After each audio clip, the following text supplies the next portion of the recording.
CBC Squatsa, Deputy Minister of Agriculture, Land Reform and Rural Development. Excellencies, Ambassadors, and High Commissioners, esteemed members, all of the diplomatic corps, military attaches, government officials, business representatives, and academics, distinguished guests, ladies and gentlemen. Good evening to all of you. I'm honored to welcome all of you to my residence Wisma Indonesia for the first time since arriving in South Africa last August. Allow me to also welcome our guest of honor, Deputy Minister CBC Squatsa, and convey my appreciation for his invaluable time for us at today's reception in commemorations of the 78th Independence Day and National Armed Forces Day of Indonesia. Also, I would like to convey my gratitude to the South African government and many of the countries represented here for your support for Indonesia's membership bid at the Human Rights Council of the United Nations from 2024 to 2026. With your trust and support, Indonesia received 186 votes, the highest among all other candidates. So starting in 2024, Indonesia will work even harder to promote inclusive partnerships, to promote gender equality, to safeguard women and children's rights, and advance the right to health and development. Distinguished guests, ladies and gentlemen, although Indonesia's relations with South Africa officially opened in 1994, it actually started with the arrival of exiled Indonesian freedom fighters in Cape Town in the 1700s. Among their ranks were Tuan Guru Tidore, Tuan Guru Dea Malela, Prince Cakraningrat, and perhaps most famously, Sheikh Yusuf Al-Makassari, who was declared as a national hero by the South African government in 2005. His shrine or kramat was built in Makassar in Cape Town and is frequented by many visitors, Indonesians, South Africans, and others. It is still fresh in our people's memory how Moses Kotane and Malvi Cakalia, South African freedom fighters, came to Bandung, Indonesia in April 1955 to participate in the Asia-Africa Conference. The conference eventually became a global turning point that inspired an independence movement in various countries across Asia and Africa. Furthermore, the late President Nelson Mandela had always felt a sense of admiration for our national motto, which is Bhinneka Tunggal Ika, or unity in diversity. For Indonesia is home to more than 300 ethnicities and local languages, over 17,000 islands, and more than 270 million people. The late President Mandela was quoted as he said to President Suharto in July 1997. Unity in diversity is also a phrase we use often in South Africa. President Mandela has always been close to the hearts of the Indonesian people.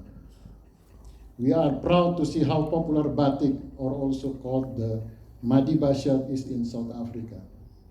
These common historical threads between our two nations have founded firm foundation for our friendship over many years. It also requires us to play our part in deepening our cooperation to achieve our shared objective of peace and prosperity, especially amidst the current global dynamics.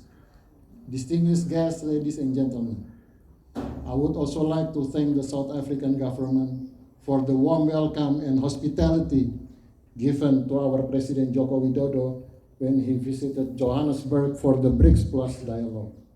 We were also honored to host President Ramaphosa during his visit to Bali for the G20 summit last year. During President Jokowi's visit, Indonesia and South Africa signed the Defense Cooperation Agreement. I'm confident that this will strengthen cooperation between our defense personnel, defense industries, and elevate our strategic partnerships to a new heights. I'm also convinced there are more visits by both Indonesia and South African officials as well as businesses will follow. On the economic side, our bilateral trade reached 3.2 billion US dollar last year, which is more than double the amount before the COVID-19 pandemic.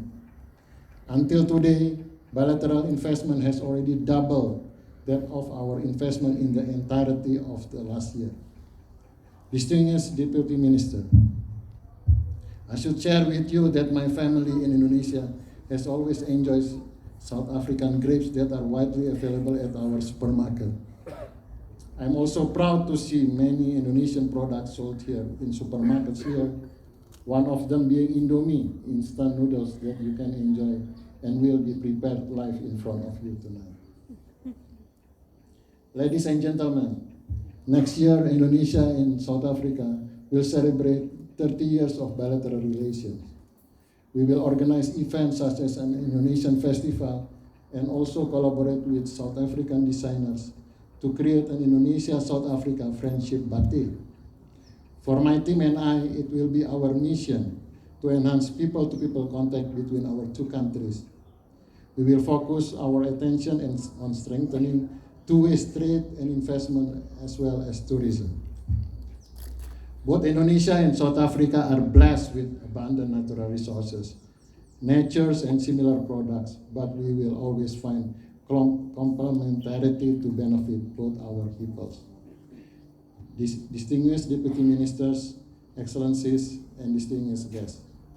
To conclude my remarks, I would like to propose a toast.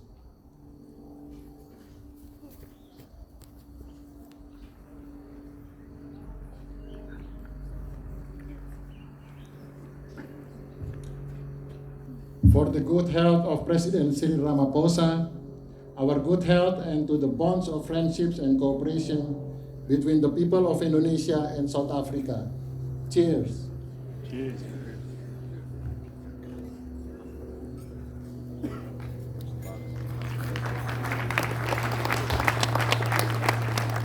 Thank you, Mr. Ambassador.